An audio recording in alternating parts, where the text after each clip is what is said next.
Caca putih lah.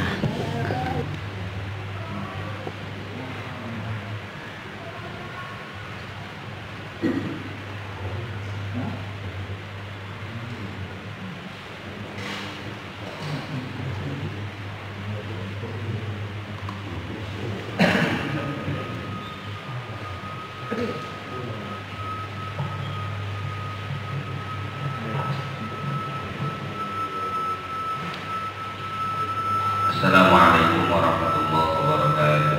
Waalaikumsalam warahmatullahi wabarakatuh. Bismillahirrahmanirrahim. Alhamdulillahirabbil alamin. Wal 'aqibatu lil muttaqin wa la 'udwana illa 'alal zalimin. Wassalatu wassalamu ala khairi khalqihi sayyidina wa habibina wa syafi'ina wa qurrati a'yunina wa tabibi qulubina wa qudwatina wa maulana Muhammadin wa ala alihi wa ashabihi wa tabi'in wa tabi'in tabi'in wa man tabi'ahum bi ihsanin ila yaumiddin. Subhanaka la ilma lana illa ma 'allamtana innaka antal alimul hakim. Rabbana iftah bainana wa baina qaumina bil haqqi wa anta khairul fatihin wa la hawla wa la quwwata illa billahil aliyyil azim. Amma ba'du. Hadratil mukarramin wal muhtaramin, para jamaah sekalian Masjid Jami'ul Barakah yang saya hormati, dan mudah-mudahan kita semua senantiasa diberikan limpahan rahmat Caca putih lah. barakah oleh Allah Subhanahu wa taala. Alhamdulillah, pada malam hari ini kita diperkenankan kembali berkumpul bermuajahah dalam satu majlis. Insyaallah Allah senantiasa berikan keberkahan, rahmat serta ridhonya untuk kita semua. Mudah-mudahan selalu ada dalam keadaan sihat walafiat.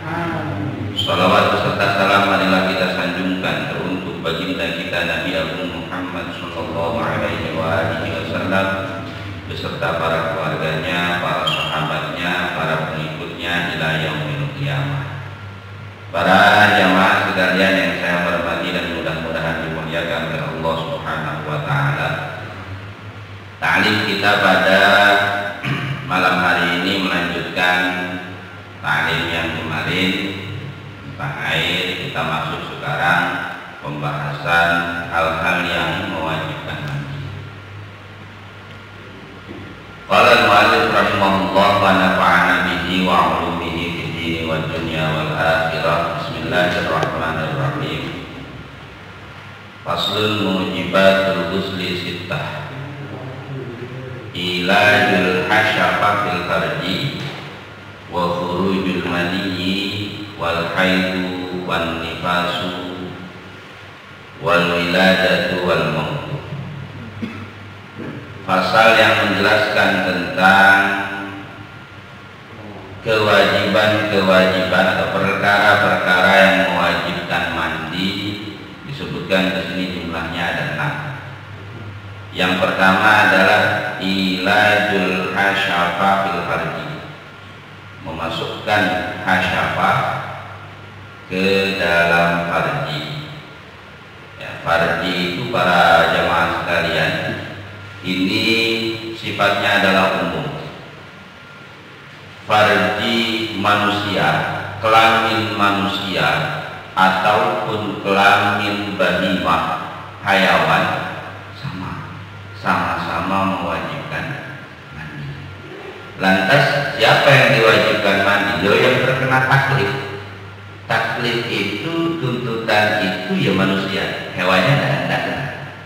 Jadi ketika, mohon maaf, naudzubillah wa naudzubillah min dzalik, ada hubungan terlarang manusia dengan hewan, yang wajib mandi adalah manusia. Hatta ketika ada manusia dengan manusia lagi sejenis ataupun lawan jenis, baik ilahnya itu di dukurin au kukulin, lewat jalan depan depan maupun lewat jalan belakang tetap mewajibkan mandi. Ya, tetap mewajibkan mandi. Ya, kalau kebetulan salah satu dari kedua manusia itu belum terkena taklif, berarti yang ada yang wajib mandi adalah yang sudah terkena taklif, yang sudah terkena tuntutan, ya, yang sudah terkena tuntutan, atau yang masih ada tuntutan bagi dirinya. Contoh, ya, kalau bapak-bapak para jamaah sekalian pernah mendengar, kalau saya tidak salah, ya, ada seorang ulama punya gelar namanya Ibnul Mayyit. Ya, ada seorang ulama punya gelar, punya lakop apapun ya itu namanya Ibnul Mayyit. Kenapa dia disebut Ibnul Mayyit? Ya, karena dia terlahir memang dari hubungan orang tuanya yang salah satu di antara kedua orang tua yang posisinya sudah meninggal. Maksudnya sudah meninggal. Ya, kalau saya tidak salah ingat itu riwayatnya abahnya yang sudah meninggal itu abahnya. Mohon maaf, bukan bermaksud memandang rendah, memandang remeh atau seperti apa, menghina atau bagaimana, tidak. Abahnya ketika meninggal, kelaminnya itu masih berdiri. Ya, semua orang bingung, hatta termasuk istrinya. Ya, maksudnya ya ibunya, gitu. Istrinya si mayit itu, ibunya Ibnul Mayyit bingung, gimana hidupnya? Masa sudah meninggal, masa berdiri aja? Akhirnya, ya entah inisiatif dari mana, awalnya itu nanti seperti apa, wallahu a'lam. Yang pasti ibunya Ibnul Mayyit, istrinya mayit itu punya inisiatif bawa jenazah abahnya ke dalam kamar, kemudian memasukkan hasyafah mayit ke dalam farjinya. Akhirnya berhubungan suami istri. Dan setelah selesai proses itu lemes tuh, jadi nggak berdiri. Bi'aunillah ternyata lahir seorang anak yang kelak ketika beliau sudah anak itu sudah dewasa menjadi ulama. Makanya beliau punya sebutan lakop apapun itu namanya Ibnul Mayyit, karena terlahir dari hubungan antara salah satu di antara kedua orang tuanya itu kondisinya sudah hatta seperti itu. Nah terus kalau memang kejadian di masa-masa sekarang yang seperti itu, siapa yang wajib mandi? Yang wajib mandi yang masih terkena taklif. Yang wajib mandi yang masih terkena taklif, yang masih terkena tuntutan, dia masih hidup. Ya, jadi kalau ada mayit, jenazah, gitu ya, jangankan untuk mengilajkan, memasukkan hasyafahnya, ya, atau memasukkan hasyafahnya si hidup ke farjinya mayit, ya, jangankan untuk itu. Ya hal-hal yang kurang dari itu, kayak contoh ada jenazah, saudara dari jauh baru datang pengen nyium jenazahnya, posisi jenazah sudah dimandikan, sudah diwudukan, jenazahnya tidak batal, Pak. Ya, jenazahnya tidak batal, tidak wajib untuk diwudukan kembali, tidak wajib untuk dimandikan kembali. Sebahagian kawan-kawan kita, sebahagian saudara-saudara kita memahami hal yang seperti itu mewajibkan jenazah untuk diwudukan kembali, tapi tidak ya. Yang wajib diwudu itu, yang batal wudunya itu ya yang masih hidup, yang masih terkena taklif, yang masih ada tuntutan. Yang sudah meninggal ya sudah, ingkata amaluh, tidak ada taklif batal wudunya, wajib mandi janabah, tidak ada. Kalau untuk orang yang sudah meninggal, itu ya. Kalau untuk orang yang sudah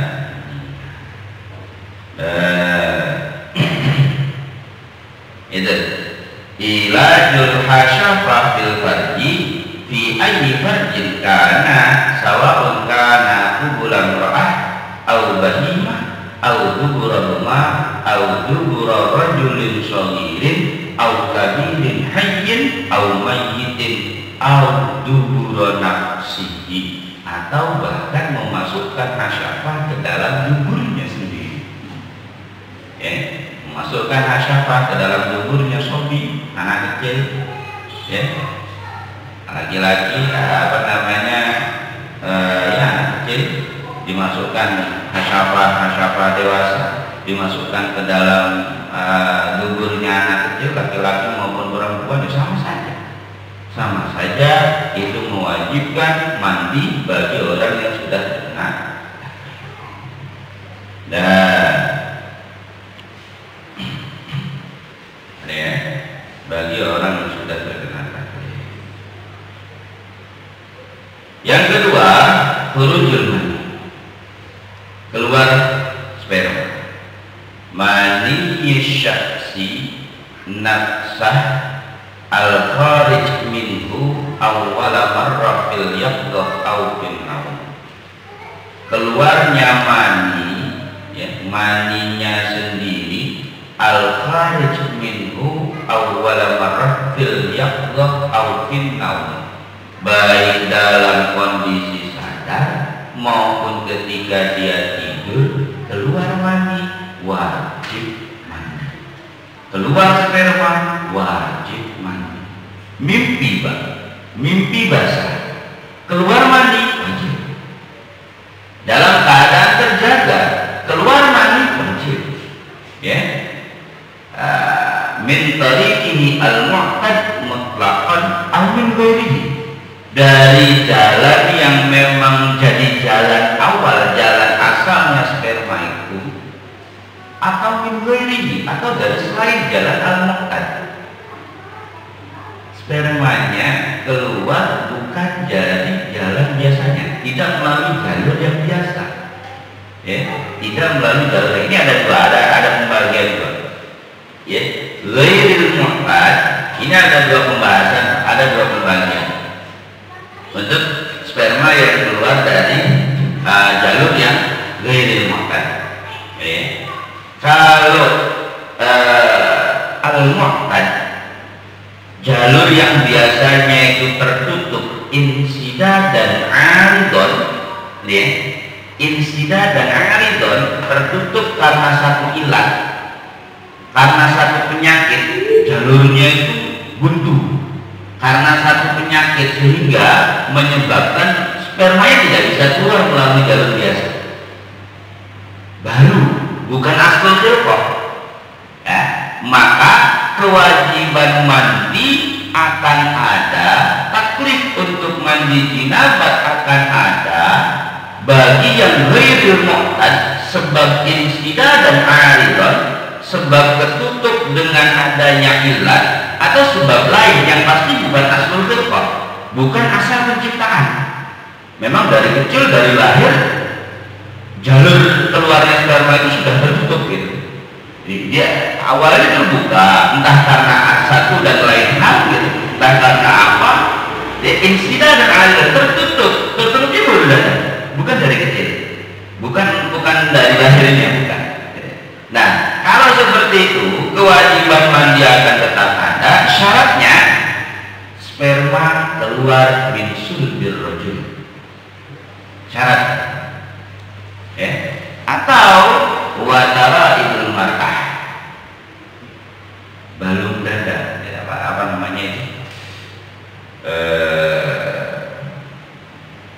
tulang yang ada di dada itu namanya tiga, apa, rusuk. Kalau sulbi tiga, ya. Kalau sulbi itu tiga. Altara idul markah, maninya itu keluar melalui jalan yang itu. Kalau insida dan aridon, kalau insida dan asli, memang dari kecil dia memang ada orang terlahir, jalur asalnya, tempat keluarnya sperma itu tertutup dari lahir, aslul khilqahnya seperti itu, dan lewat mana saja dia keluar, lewat mana saja sperma itu keluar, wajib mandi jinabat. Tapi kalau disebabkan penyakit satu dan lain hal, ya, itu ada syarat wajib mandi kalau sperma keluar min sulbir rajul bagi laki-laki, dari iganya laki-laki, atau untuk perempuan tara'ibul mar'ah, ya, dari tulang rusuknya perempuan. Kalau bukan dari situ, kewajiban mandi tidak ada. Tuntutan untuk mandi jenabat tidak ada. Kalau bukan dari situ. Nah, ini perlu dipahami, ya, karena memang ada beberapa manusia yang memang jalur spermanya baik kubulnya, ya, itu kelamin ke depannya memang keluar jadi tempat keluarnya sperma itu tertutup secara asal. Dari kecil memang sudah seperti terlahir dalam keadaan munsaddan, ditutup, lubangnya ditutup. Dari sananya seperti itu. Nah, dari sananya seperti itu. Nah, jadi ya, keluar mani, ilyaqlah au finnaum sama. Ilyaqlah au finnaum sama. Nah, kalau unta gimana? Tadi kan laki-laki, perempuan, kan? Unta itu ya bukan bencong, Pak. Unta itu bukan bencong menurut istilah kita, beda. Bencong menurut istilah kita itu aslinya jelas, laki-laki menyerupai perempuan, gitu ya. Bukan itu bukan unta. Yang seperti itu hukumnya tetap sama. Asalnya apa dia? Kalau laki-laki dihukumi tetap dihukumi laki-laki. Kalau perempuan ya tetap dihukumi perempuan. Nah, unta ini, ya, yang al-muskil, ya, dia punya dua alat kelamin. Dari lahir dia memang tercipta, ya, dengan dua alat kelamin. Kalau yang muskil, dua-duanya hidup, dua-duanya aktif. Nah, khurujul mani bisa mewajibkan unta al-muskil untuk mandi jinabat. Ada syaratnya, ya, harus keluar dari dua kelamin yang dimiliki. Kalau cuma salah satunya kelamin laki-lakinya yang ngeluarin sperma, kelamin perempuannya tidak, berarti belum ada kewajiban mandi jenabat. Begitu juga keberadaan haid sama dengan mani. Maksudnya gimana? Kalau kelamin laki-lakinya ngeluarin mani, sperma, kelamin perempuannya, kelamin wanitanya ngeluarin darah haid secara bersamaan, wajib mandi. Ya, kalau cuma salah satunya kok enggak, Pak? Belum. Ya, ini khusus untuk unta, bukan bencong. Bencong lain, bencong itu gampang. Ya, lihat hukum asalnya. Laki-laki ya urus laki-laki, nggak usah ribet-ribet. Hukumnya disamakan dengan laki-laki. Nah, walaupun ya di beberapa titik dia menambahi sehingga supaya sama persis dengan perempuan. Di beberapa anggota tubuhnya ditambahi, ditambah, supaya sama persis dengan perempuan. Sama hukumnya, sama, tetap sesuai dengan asal. Operasi kan? Sama, Pak. Ya, kalau sengaja dioperasi sama. Itu bukan unta. Ya, unta itu banyak. Unta itu kan ada ishunsator, itu kalau dari istilahnya apa ya? Ada unta, ya, unta sama unta muskil ya sama-sama punya dua alat kelamin. Cuma kalau yang unta muskil dua-duanya aktif, makanya disebut ditambahi al-muskil. Muskil itu kan dia sulit. Jadi hukumnya gimana nih unta muskil? Ya, rata-rata sih ulama memandangnya kalau hukum ini dihukumi laki-laki atau dihukumi perempuan. Ini dua-duanya aktif, Bapak ya, dua-duanya aktif. Dia dihukumi laki-laki atau dihukumi perempuan? Dihukumi laki-laki kalau hukumnya kecondongannya ke perempuan. senang sama perempuan, ya, baru dihukumi laki-laki.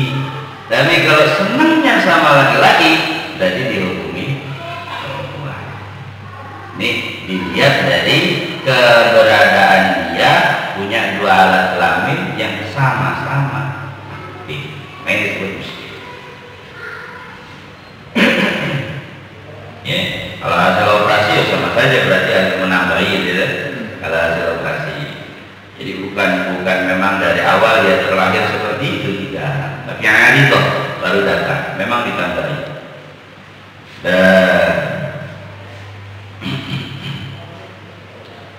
Wa'lam tambahan.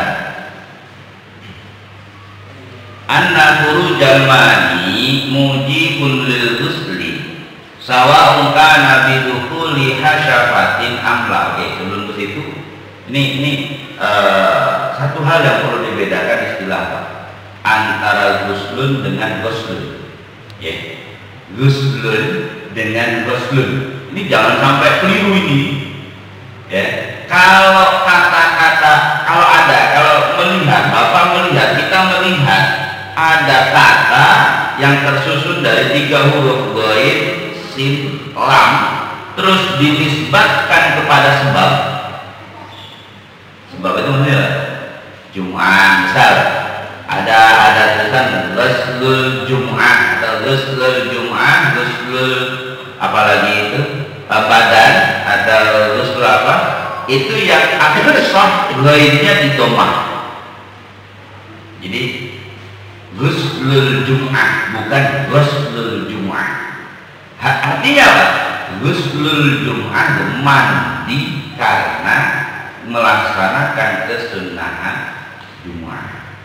Tapi kalau dinisbatkan digandengkan dengan barang, ya, misal dengan pakaian, ghaib sin lam digandengkan dengan at-taur, al-aqsah itu bifathil ghaib, ghuslut taur, nyuci baju.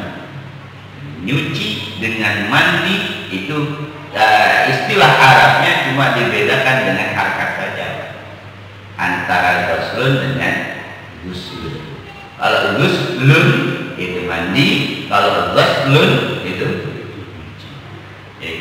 Cirinya dari rangkaian kata, kalau dia disambung dengan sabab, ya, berarti al-aqsah bidhammil ghaib. Ya, disambung dengan sabab itu ya dengan Jum'ah, dengan Idaini. Kita sering kan melihat di dalam kitab-kitab fikih itu ghuslul Idaini. Cara bacanya jangan ghaib, jangan difathil ghaib, jangan. Tapi bidhammil ghaib, ghuslul Idaini. Berarti mandi sebab melaksanakan kesunahan 2 sholat Id sebelum sholat Id. Ya, ini itu yang perlu dibedakan. Jadi ketika kita menjelaskan tentang mandi, berarti tidak ada istilah ghuslun, tidak ada istilah bifathil ghaib, tidak ada, tapi bidhammil ghaib, karena arahannya mandi. Nah, oke, lanjut.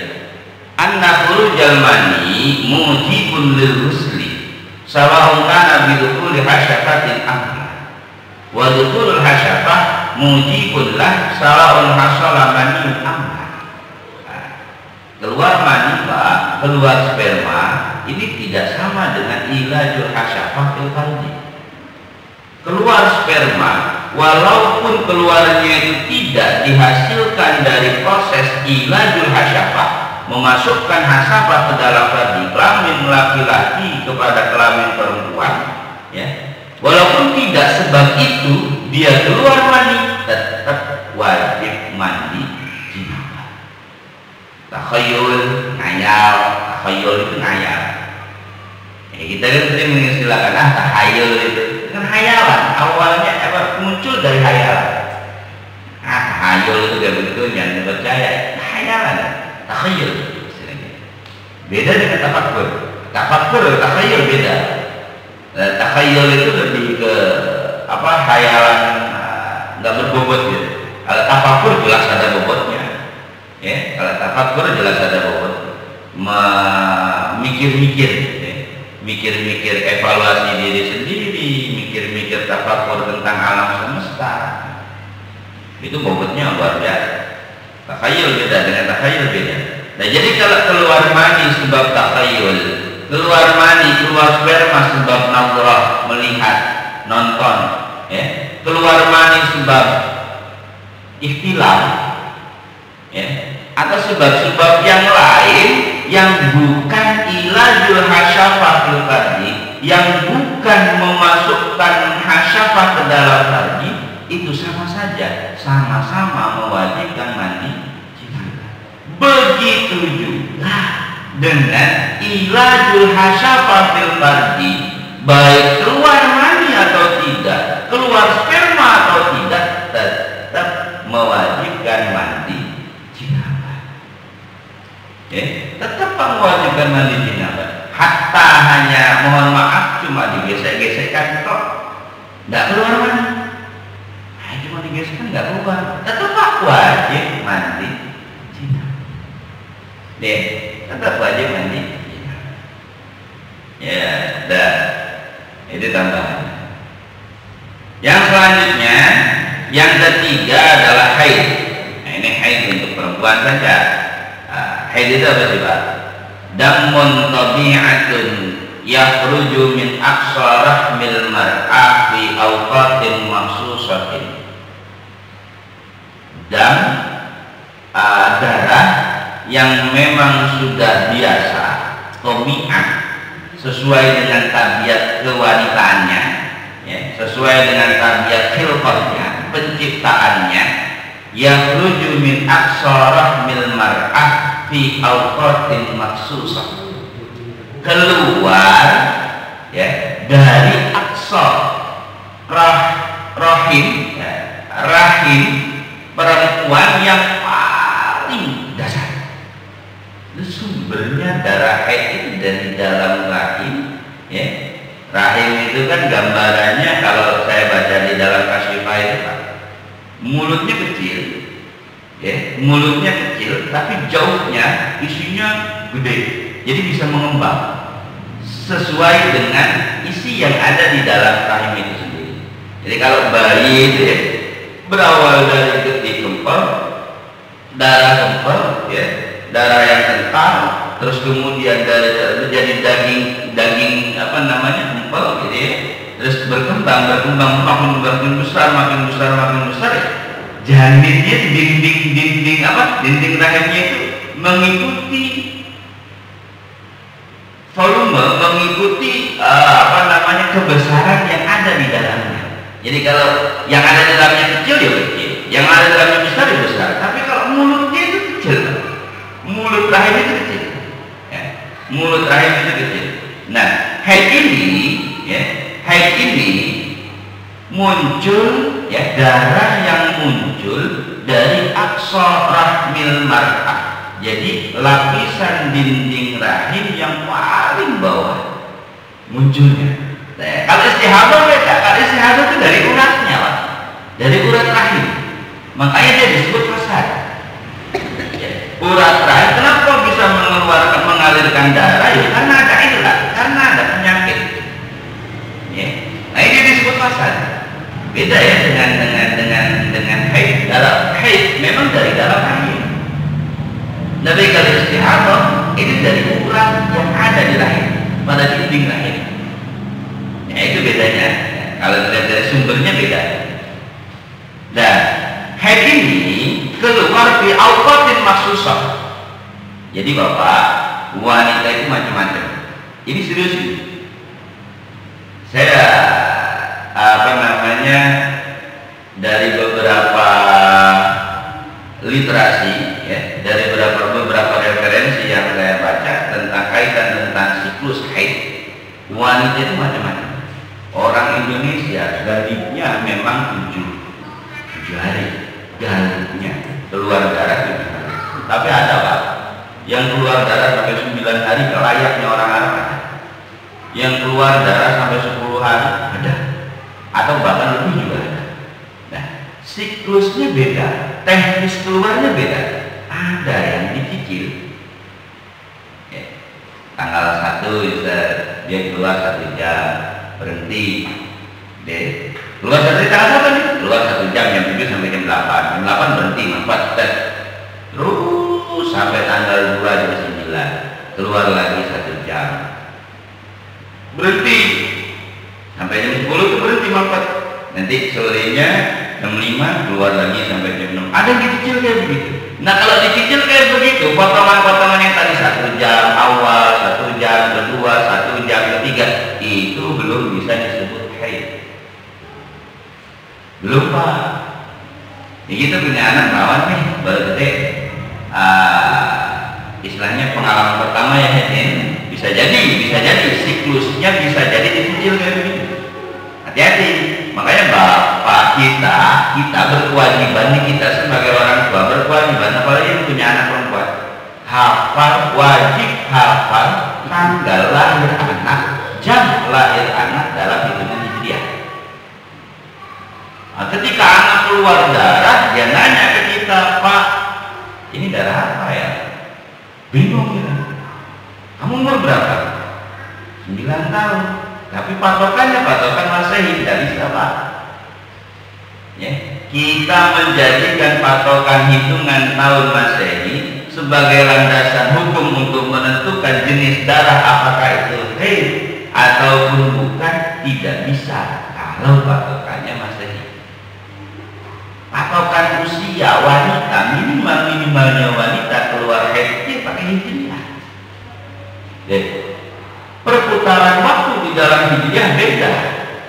Tadi qoblal maghrib dengan sekarang ba'dal maghrib itu sudah beda tanggal. Kalau dalam hitungan Masehi sekarang belum beda Pak, belum ada perubahan dengan yang tadi sore, belum. Tanggalnya masih sama. Nah, hitungan Masehi Maret tanggal berapa? 27.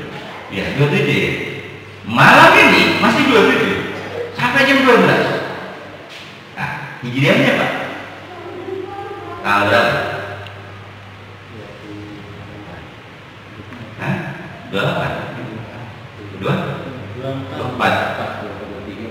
24 itu tadi atau sekarang? Ayo, ini udah hari Senin loh Pak hijriah itu. Ini bukan malam Senin, ini awalul yaum Isnin. Awal yaumul Isnin ya sekarang. Awal yaumul Isnin, bukan lagi Minggu, bukan lagi Ahad, hijriah. Ya, awal yaumul Isnin ya sekarang. Bukan lagi Ahad. Jadi dengan hijriah. Tapi kalau itu kan Masehi masih Minggu. Jadi kalau ada anak lahir jam 6 lebih 1 menit berarti udah hari Senin. Pokoknya maghrib. Batasnya maghrib, sudah masuk waktu maghrib, berarti hari Senin. Jadi qoblal maghrib masih hari Minggu. Itu hijriah ya, hijriah. Patokannya maghrib.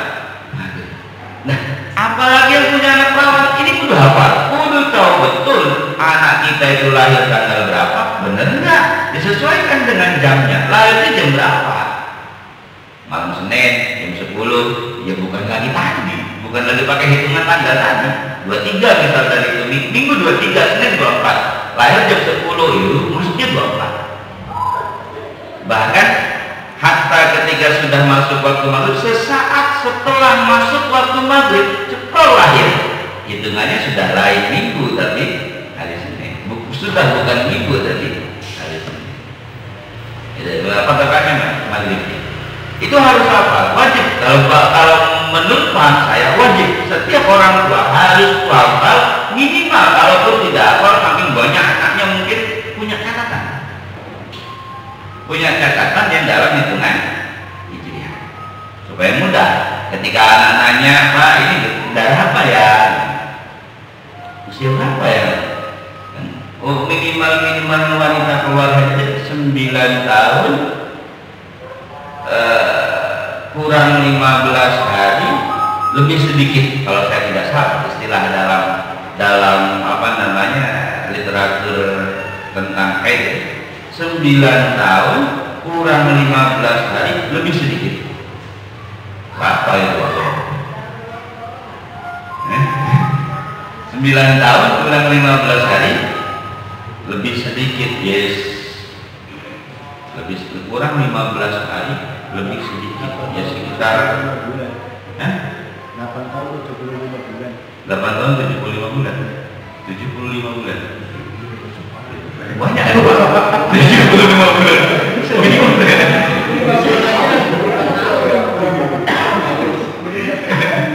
Itu minimal ya Pak ya? Minimal. Tapi bukan tidak mungkin ada anak anak perempuan yang keluar darahnya itu sampai usia 12 tahun baru keluar. Bukan tidak mungkin. Itu minimal. Jadi maksudnya kalau ada anak keluar darah kurang dari usia itu, sebanyak apapun itu darah belum bisa dihukumi haid. Tapi kalau sudah melewati batas usia atau pas batas usia itu bisa dihukumi haid darahnya kalau sudah keluar minimal 24 jam kalau dicicil. Kayak tadi tanggal 1 jam, tanggal 2 1 jam, 2 jam, tanggal 3 5 jam. Itu kalau diakumulasikan jumlah semuanya adalah 24 jam, berarti darah-darah yang keluar tadi mulai dari tanggal 1 itu disebut darah. Lah ketika mampet boleh nggak sholat? Ya boleh Pak, karena belum bisa. Ketika keluar di tanggal 1 darah itu belum bisa disebut haid, tinggal dibersihin, disuciin, wudu, sholat. Mahum ya? Tanggal 1 keluar 1 jam nih, jam 7 sampai jam 8 mampet, haid belum? Belum Pak, baru 1 jam. Awal khuruj 1 jam di tanggal 1. Pertama keluar 1 jam di tanggal 1. Belum haid. Jadi gimana? Boleh sholat? Boleh, tapi sucikan dulu itu. Bersihkan dulu darahnya. Setelah bersih, wudu, sholat. Ya, bersih, wudu, sholat. Nah, sampai tanggal 14 diakumulasikan. Ini 25 jam. Oh, berarti yang darah keluar mulai dari tanggal 1 sampai tanggal 14 ketika digabungkan semua totalnya 25 jam, semuanya itu termasuk haid. Karena minimal haid keluar 24 jam kalau dicicil, kalau terus menerus keluarnya 1 hari 1 malam.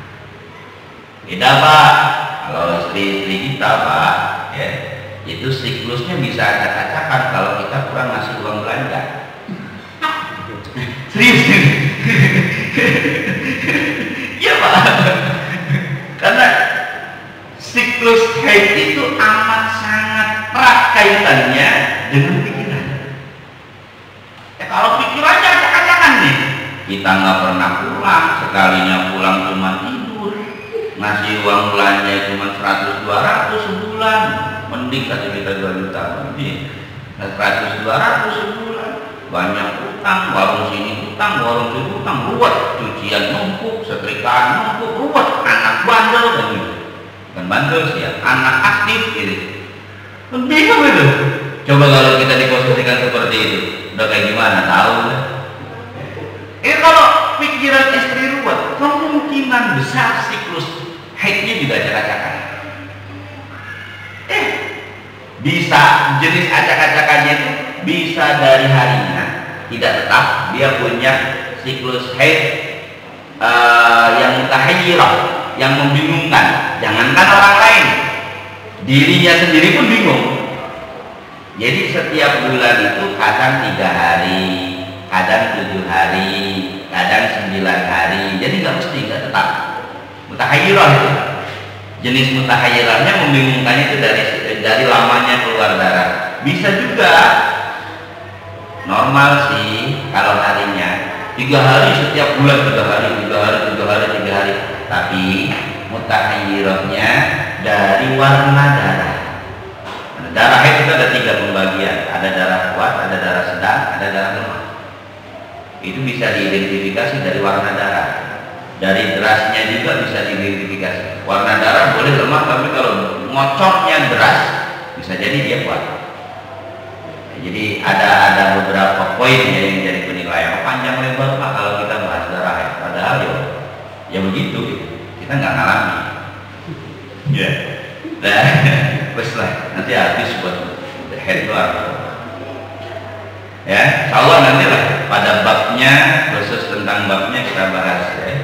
Mudah-mudahan panjang umur, sehat walafiat semuanya, dan istiqomah juga. Oke, selanjutnya ya, tadi beda dengan istihadah. Kalau istihadah itu dan mu'illatin, kan? Ya, darah penyakit. Kalau haid itu wajib mandi, gitu ya. Walau bi'uha nifas juga wajib mandi. Beda dengan haid. Panjang penjelasannya juga panjang kali lebarnya, lebih detailnya insya Allah di pertemuan yang akan datang. Karena ini perlu secara detail, perlu kita perlu tahu perbedaan antara haid, nifas, istihadah, baik dari darahnya, jumlah harinya maupun deras dan tidaknya. Faslun furudul ghusli nani wallahu a'lam bishawab. Mungkin itu para jamaah sekalian yang saya hormati dan saya muliakan. Untuk taklim kita pada malam hari ini mungkin dicukupkan sekian. Mohon maaf Pak, ini ada juga pertanyaan atau enggak? Sudah. Enggak usah ya. Ya. Terima kasih dan mohon maaf. Mudah-mudahan semuanya barokah manfaat untuk kita semua, untuk keluarga kita semua, dan untuk seluruh lapisan masyarakat kita. Amin amin ya rabbal alamin. Wallahul muwaffiq ila aqwamit thoriq. Wassalamualaikum warahmatullahi wabarakatuh. Waalaikumsalam.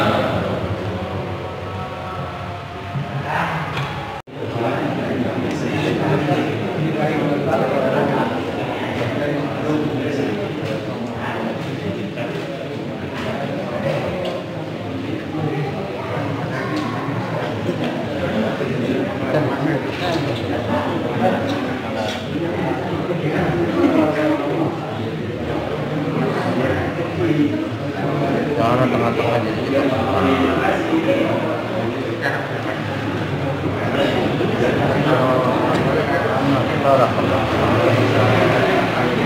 kenapaannya sih tahun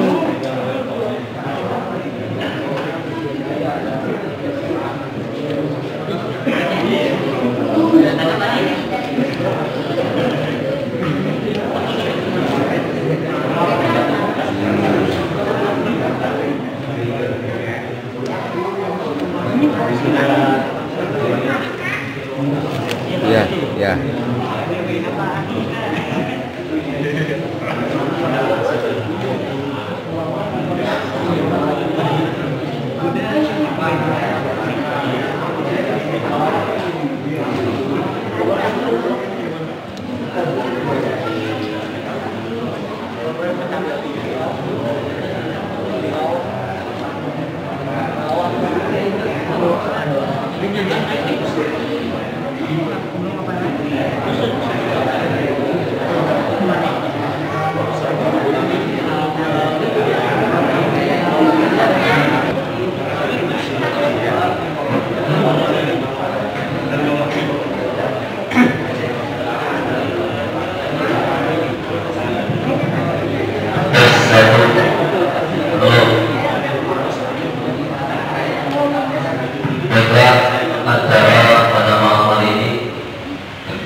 bisa kembali berkumpul di tempat yang mulia ini dalam keadaan sehat walafiat.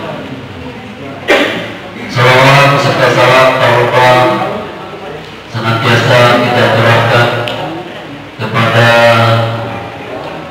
baginda Nabi besar kita, yaitu Nabi Muhammad SAW beserta para keluarganya, para sahabatnya, dan juga pada para pengikutnya yang senantiasa istiqomah menjalankan sunnah-sunnah beliau. Dan mudah-mudahan pula kita adalah salah satu pengikut baginda Nabi kita yang tentunya istiqomah dengan sunnah-sunnahnya. Amin ya rabbal alamin. Dalam kesempatan ini saya sebagai pembawa acara ingin menyampaikan atau bacakan susunan mata acara pada malam hari ini, yaitu pada malam hari ini kita mengadakan acara mahkamah menjelang bulan Ramadan 1443 Hijriah. Dan lagi tema acara pada malam hari ini yaitu mahkamah atau tasyakuran menjelang bulan datangnya bulan suci Ramadan 1443 Hijriah. Adapun susunan mata acara pada malam hari ini yaitu sambutan yang pertama, sambutan dari Ketua DKM Masjid Al-Barokah, dan selanjutnya acara yang kedua yaitu tasyakuran atau tausiah singkat yang akan disampaikan oleh Bapak Sadul Rasid, dan acara yang ketiga yaitu penutup, dan yang terakhir acara ramah tamah. Baiklah, untuk mempersingkat waktu, marilah kita meminta pada acara pertama yaitu sambutan dari Ketua DKM Masjid Al-Barokah yaitu Bapak Makhlul Amin. Untuk itu para ketua kami persilakan dengan segala hormat. Bismillahirrahmanirrahim. Assalamualaikum warahmatullahi wabarakatuh. Alhamdulillahirabbil alamin. Wassalatu wassalamu ala asyrofil anbiya'i wal mursalin wa ala alihi wa ashabihi ajma'in. Amma ba'du. Pertama dan paling utama, marilah kita panjatkan puja dan puji syukur kehadirat Allah Subhanahu wa taala. Salawat serta salam marilah kita sanjungkan kepada baginda kita Nabi besar Muhammad sallallahu alaihi wasallam. Kepada yang terhormat para tokoh masyarakat yang berada di lingkungan Al-Barokah, kepada yang terhormat para ketua RT dan para pengurus RT di lingkungan Masjid Al-Barokah, yang terhormat para sesepuh dan tokoh masyarakat yang berada di lingkungan Masjid Al-Barokah, dan yang terhormat pula kepada pengurus Masjid Al-Barokah. Dalam kesempatan yang berbahagia ini kami mengundang bapak-bapak sekalian dalam rangka untuk acara ramah tamah, dalam rangka menyambut datangnya bulan suci Ramadan, dan sekaligus kita akan menghadapi bulan suci Ramadan dengan kondisi masjid alhamdulillah 80% sudah terlaksana. Dengan ridho Allah Subhanahu wa taala, semoga pembangunan atau masjid yang sudah terbangun ini menjadikan kekuatan di lingkungan kita, menambahkan uang Islamnya kita untuk saling terus kita pupuk dan kita bina bersama.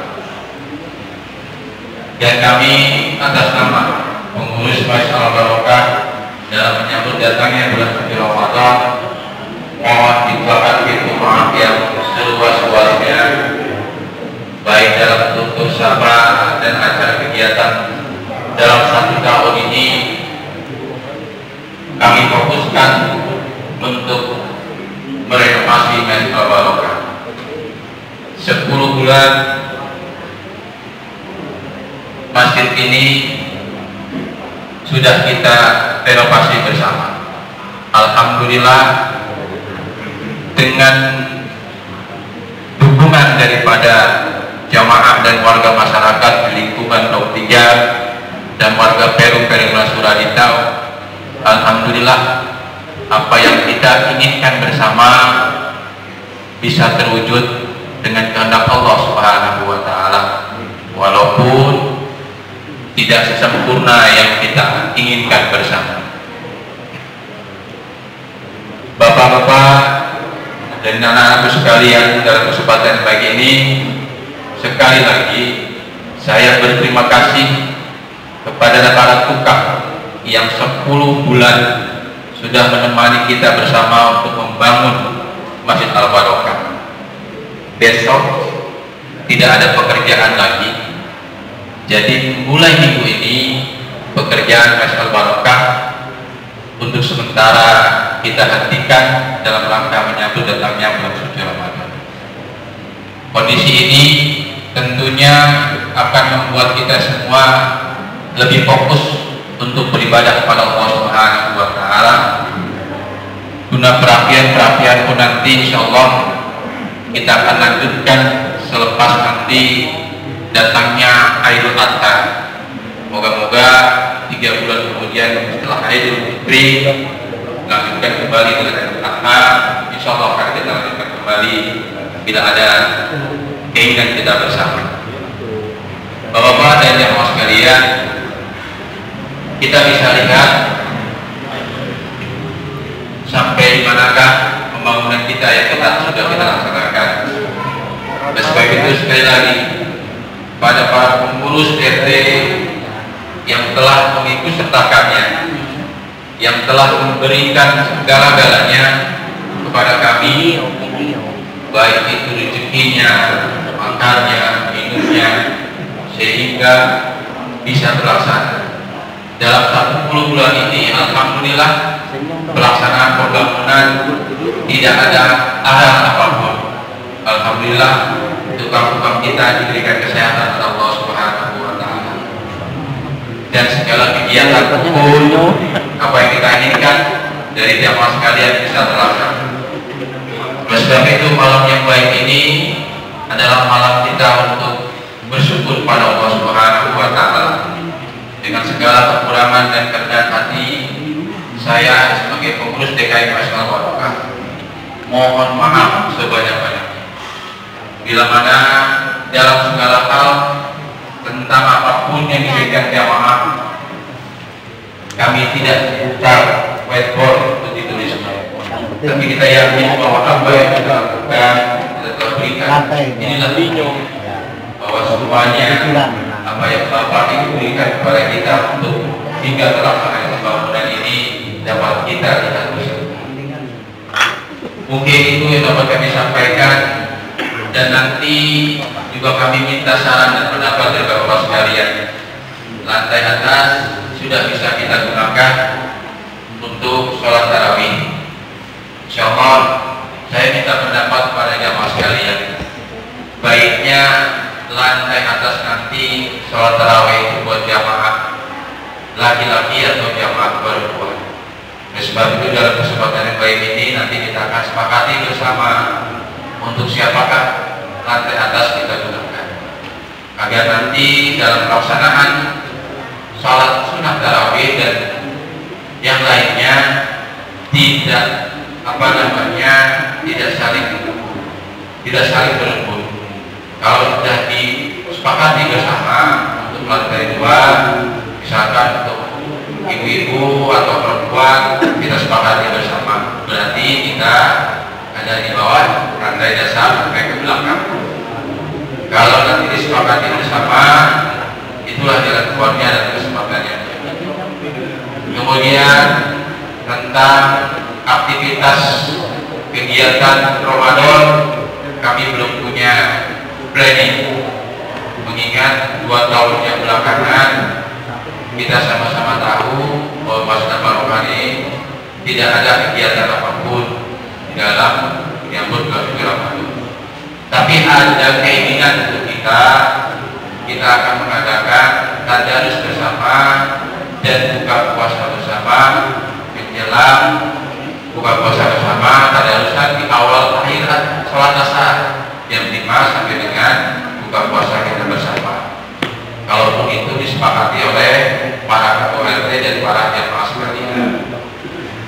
Kemudian lagi untuk penggunaan loudspeaker kita akan bicarakan pada malam hari ini, jangan sampai nanti penggunaan speaker yang keluar kita gunakan yang sudah dari jam 2 sudah bunyi untuk membukakan sahur berpuasa. Makanya kita buat aturan sendiri di lingkungan kita, jam berapakah kita gunakan untuk membukakan orang sahur agar jangan ada ketimpangan di masyarakat kita. Kemudian dari sholat isya sampai dengan malam sampai jam berapakah batasnya speaker luar kita gunakan, atau kalau itu kita sepakati bersama jangan sampai nanti ada kesinggungan di masyarakat kita. Kita punya hal yang sama keinginan, biarkan saja Ramadan kan harus syiar gitu kan. Kalau syiar harus kita hidupkan. Kita kan ada katakan masyarakat bukan Islam, makanya kita harus takut dengan ABCD. Tapi tentunya kita juga tidak mau mengganggu saudara-saudara kita yang sedang istirahat. Oleh sebab itu para kita sekalian, ini masjid milik kita bersama, kita juga bikin aturan bersama agar nanti saudara-saudara kita yang biasanya jam 2 sudah membangunkan, jangan, aturan kita sudah jelas, bangunkan sholat atau bangunkan sahur setengah jam atau 1 jam sebelum imsak atau 1 jam sebelum imsak. Makanya harus disepakati bersama agar di lingkungan kita ini tidak ada lagi komen-komen yang tidak baik terhadap penggunaan loudspeaker apalagi kepada pengurus masyarakat. Mungkin itu Bapak-Bapak dan sekalian yang dapat kami sampaikan mengenai baiknya pengaturan pengeras suara di lingkungan kita semua. Ini kita gunakan pakai pengeras suara dalam, tidak menggunakan suara luar. Kita pakai suara dalam, ada suara luar. Oleh sebab itu nanti kita sama-sama sepakat